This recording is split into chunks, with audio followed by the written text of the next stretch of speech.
आपसे का कहना था कि बेटा ब्रह्मा तो कई मुख वाले होते हैं, पर विष्णु, राम, नारायण, महाविष्णु सब एक ही हैं।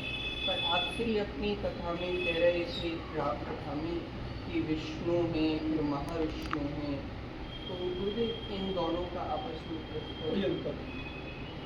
असल में नारायण जी नारायण को सृष्टि करनी होती है तो ब्रह्मा बनते हैं, पालन करना होता है तो विष्णु होते हैं, संहार करना होता है तो शंकर होता है। ब्रह्मा, विष्णु, महेश तीनों नारायण हैं। अब नारायण का नाम भी विष्णु है और नारायण का अंश भी विष्णु है, अंतर कुछ नहीं। बल्कि मैं कहूँगा कि और ड्रेस चेंज कर अनेक रूप आए विष्णुवे प्रभु विष्णुवे। विष्णु के अनेक रूप हैं और अनेक रूपों में वो परिवर्तित होते हैं। राम भी विष्णु है, विष्णु ही कृष्ण है, कृष्ण राम विष्णु ही नारायण है, नारायण ही तीनों है और तीनों ही नारायण है। कोई अंतर नहीं। गुरुदेव, संतों के मतों में ये होना चाहिए। जो एक शिखर पर पहुंच गए हैं, जिनका चिंतन पक्का है, जिनका अध्ययन पक्का है, उनके मतों में तो भेद है ही नहीं, भिन्नता है ही नहीं। और जो अभी उस स्थिति में नहीं पहुंचे हैं, और आदरणीय संत का वेश है, और अध्ययन तो बहुत जरूरी है ना। हर चीज का अध्ययन अच्छा हो, चिंतन अच्छा हो, और चिंतन की उच्च श्रेणी में व्यक्ति जब पहुंचता है तो मतभेद खत्म हो जाते हैं, क्योंकि वो सोच लेता है कि सब एक है, एको ब्रह्म द्वितीयो नास्ति।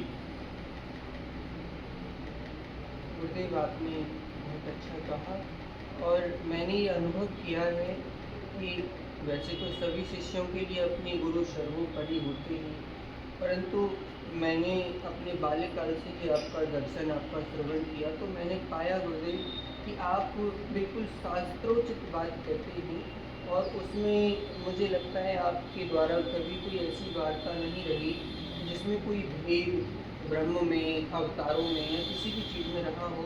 जैसा कि अभी आपने कहा कि जो उच्च शिखर पर पहुंच गए हैं उनकी दृष्टि में कोई भेद नहीं होता, वो मेरे गुरुदेव साक्षात मेरे सामने विराजमान हैं। परंतु गुरुदेव, 2 वर्षों से हमारे यहाँ परम पूज्य स्वामी श्री रामभद्राचार्य जी कथा कर रहे हैं। मैं प्रणाम करता हूँ उनके चरणों में, परंतु गुरुदेव थोड़ा सा मुझे कष्ट हुआ। कदाचित इस बार जब कथा हुई तो सबसे पहला उद्बोधन आपका हुआ, और मैं आपसे सत्य कहता हूँ गुरुदेव, उस उद्बोधन को जब मैंने सुना तो मेरा हृदय इतना प्रफुल्लित हो गया कि महाराज श्री ने अपने, वो श्रेष्ठ ही, परंतु कहीं ना कहीं मुझे ऐसा लगा कि उनकी वाणी में कुछ अभिमानजनक बातें हैं।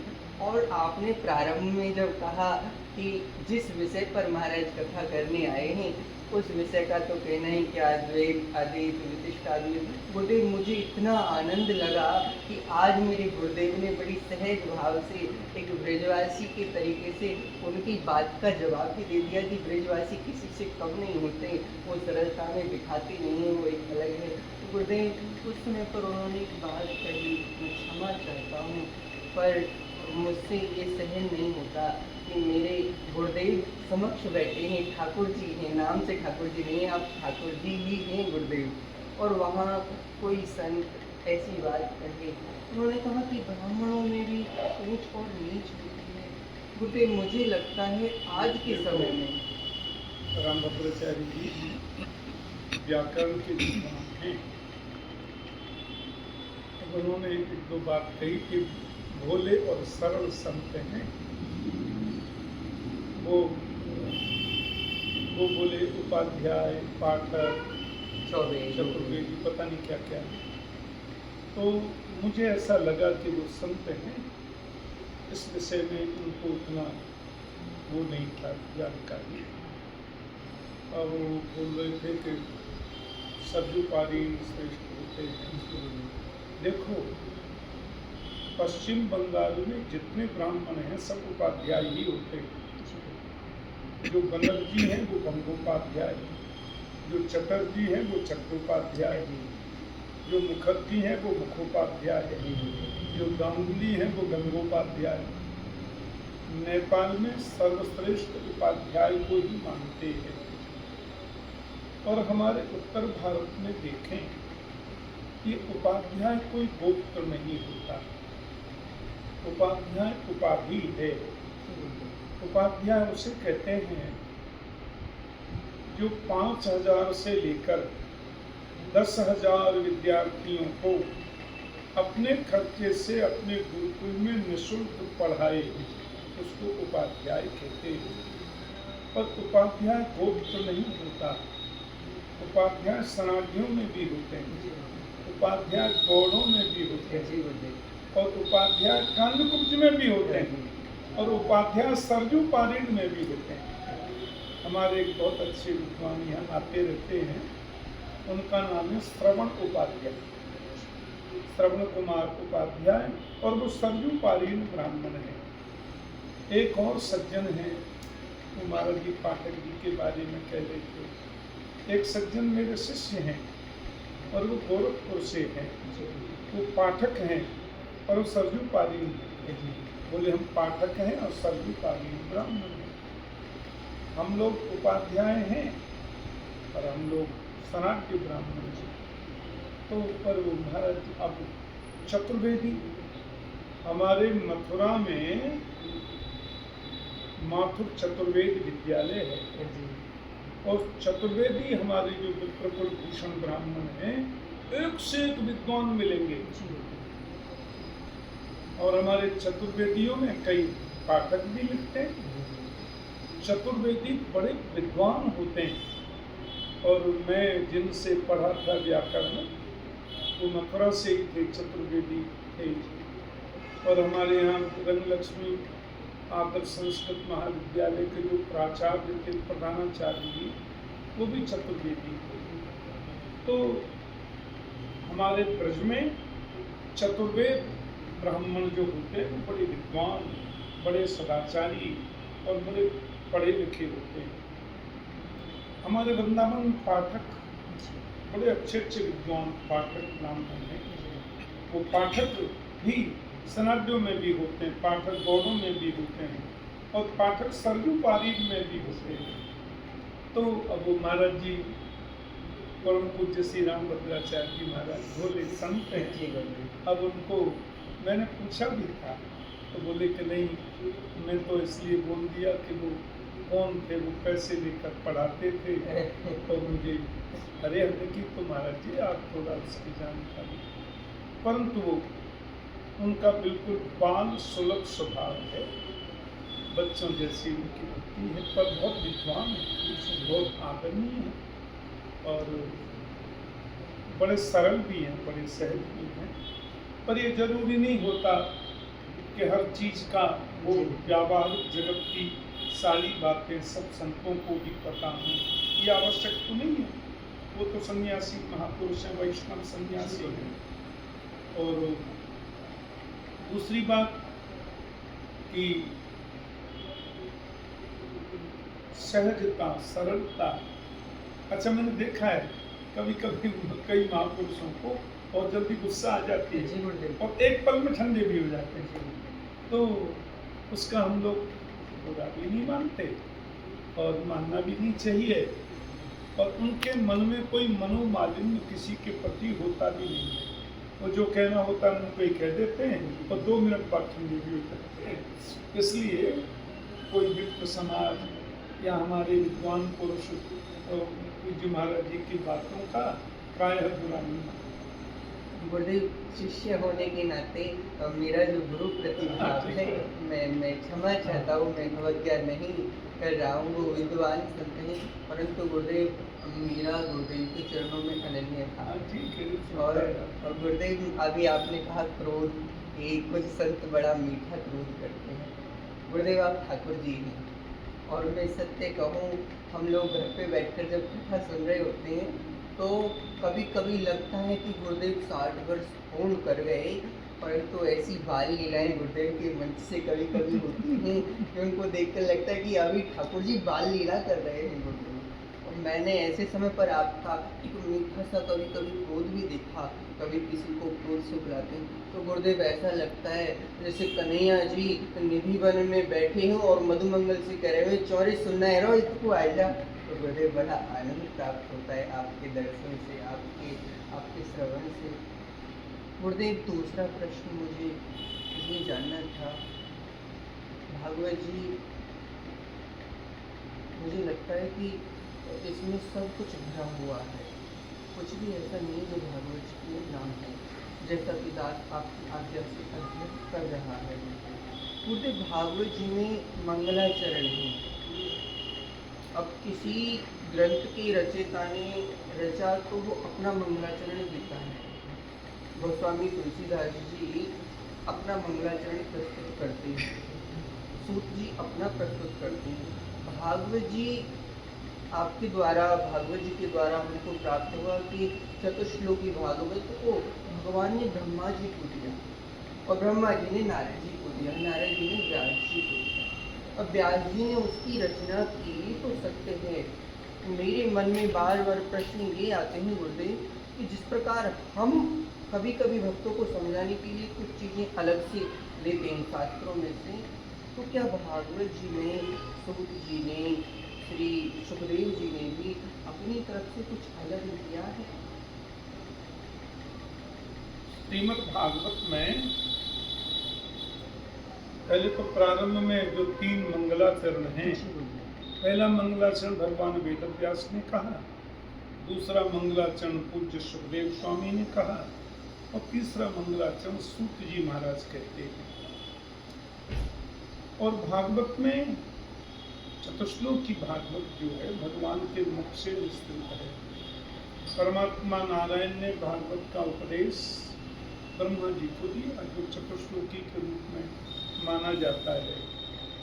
और उन्होंने कहा कि यथा हरौ भगवती नृणाम भक्तिर भविष्यति सर्वात्मन्यखिलाधारे इति संकल्प्य वर्णय। ब्रह्मा ने अपने बेटे नारद से कहा, यथा हरौ भगवती नृणाम भक्तिर भविष्यति, प्रत्येक प्राणी का भगवान के चरणों में भक्ति बढ़े ऐसा संकल्प लेकर के इति संकल्प्य वर्णय, इसका तुम वर्णन करो। तो नारद जी महाराज भी भगवान के आवेशावतार हैं। अब नारद जी ने देखा कि व्यास जी उपयुक्त महापुरुष हैं, क्योंकि व्यास का मतलब होता विस्तार और समास का मतलब होता संक्षिप्त। जो इतनी बात को इतनी बनाकर विस्तृत करके कर दे उसको व्यास कहते हैं। व्यास जी के मन में थोड़ा लग भी रहा था कि मैं कुछ छूट गया है, कुछ अच्छे से मैं कर नहीं पा रहा हूँ मन की बात। तो नारद जी ने उनको उपदेश किया, अपने 3 जन्मों की कथा सुनाकर व्यास जी के अंतर हृदय की भावना को समझा और संत दर्शन और सत्संग की महिमा बताई। फिर चतुश्लोकी भागवत का उनके हृदय में प्रणयन किया, उतार दिया। और व्यास तो फिर विस्तार है। उन्होंने चतुश्लोकी भागवत को बिल्कुल शास्त्रों के अनुसार, और व्यास की तो बड़ी दिव्य दृष्टि है ना, भगवान वेदव्यास झिंगुर की भाषा भी समझते थे। चैंटी आपस में क्या बातें करती हैं व्यास जी समझते थे। पक्षी आपस में क्या बोलते हैं वो व्यास जी सुनते थे और समझते थे। तो जितने भी स्थावर जंगम अंडज उद्भिज स्वेदज जरायुज जितने प्राणी हैं, उन सब प्राणियों की भाषा में क्या कुछ वो बोल रहे हैं ये व्यास जी समझते हैं। इसलिए व्यास जी ने श्रीमद् भागवत का फिर विस्तार किया और प्रत्येक प्राणी के अंतर मन की भावना जो भागवत में संक्षिप्त रूप में व्यक्त है, वर्णित है, उसको विस्तार कर दिया। तो व्यास तो भगवान ही है ना, भगवान वेदव्यास भी प्रभु के अवतार माने जाते हैं। उनका पूरा नाम है कृष्ण द्वैपायन महर्षि वेदव्यास। पर सूत जी ने और अन्य महापुरुषों ने जो भागवत को गाया, भगवान वेदव्यास के अनुसार ही उसको गाया, अपने मन से उसमें जोड़ा कुछ नहीं। वेदव्यास जी महाराज क्योंकि वो सब कुछ जानते हैं, भगवत अवतार हैं, और जैसा मैंने कहा कि वो सब जीवों की भाषा भी जानते हैं, तो उन्होंने श्लोकों का जो विस्तारीकरण किया वो अपने अनुभव से उसको विस्तृत किया, और ये अधिकार व्यास जी को है। पर अन्य किसी ने जो कुछ भी कहा वो अपने मन से कुछ नहीं कहा, व्यास जी के अनुसार ही कहा। अद्भुत आपने। तो गुरुदेव, मैं जो जिज्ञासाएं आपके समक्ष रख रहा हूँ, इनमें से कुछ जिज्ञासाएं दास की हैं। एक व्यास मंच को संभालने के लिए जैसा आपका आदेश होता है कि अपने वक्तव्य से ऐसा कोई शब्द मत निकालो जो शास्त्रों के विपरीत हो, तो कुछ जिज्ञासाएं दास के हृदय में आती हैं शास्त्रों का अवलोकन करते समय, कुछ जो हम समाज में देखते हैं।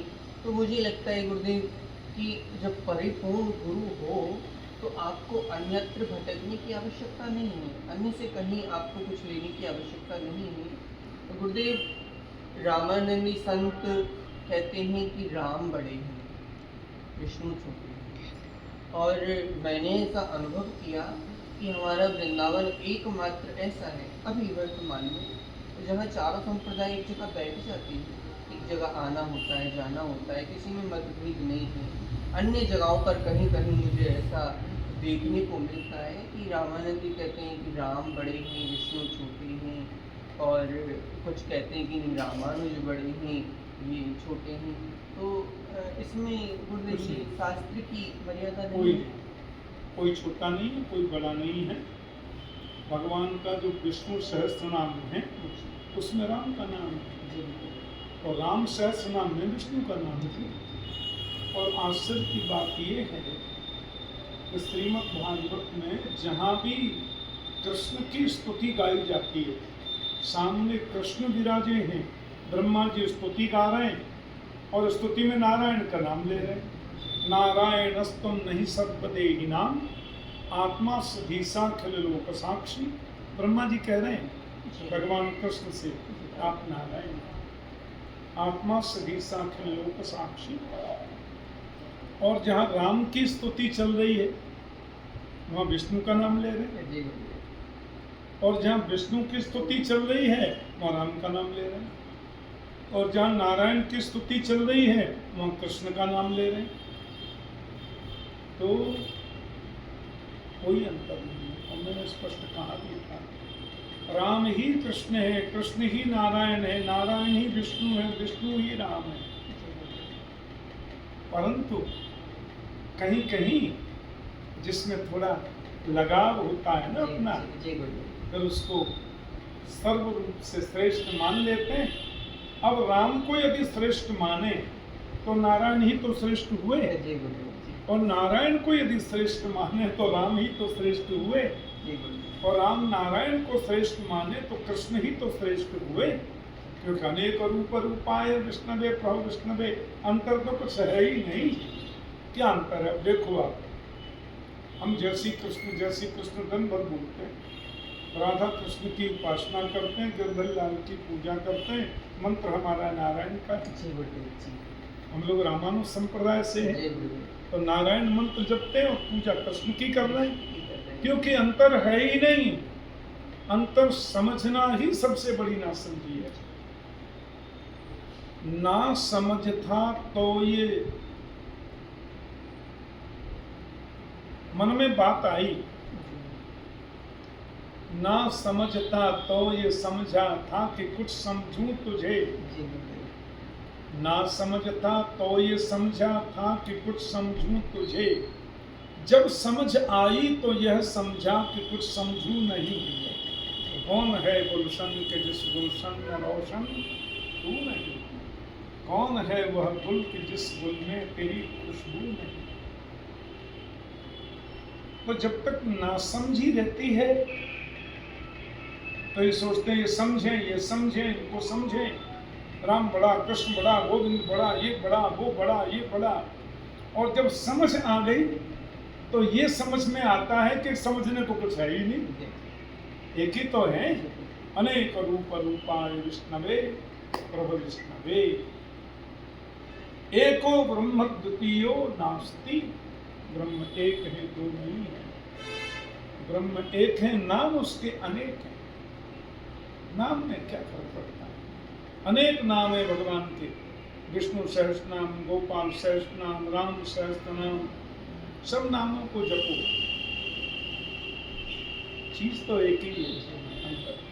गुरुदेव, तुलसीदास जी के चरित्र में पंच संस्कार आते हैं, पंच संस्कार होते हैं, और जहाँ पर ये दर्शाया गया कि पंच संस्कार गुरु के द्वारा होते हैं। गुरुदेव, मुझे लगता है कि गुरुदेव सभी संस्कार नहीं करा पाते हैं, इतना समय भी नहीं होता। नहीं, गुरु को पंच संस्कार ही करना चाहिए, ज्यादा क्यों करेगा गुरु? जी जी। व्यावहार वैसे 16 संस्कार होते हैं, संस्कार 16 होते हैं, और वो अन्य जो संस्कार है वो संस्कार तो जो व्यावहारिक जगत में पुरोहित गुरु हैं, पूरे अग्रे हितम इच्छति पुरोहित, वो करेंगे ना। जी। जय श्री कृष्ण। हाँ।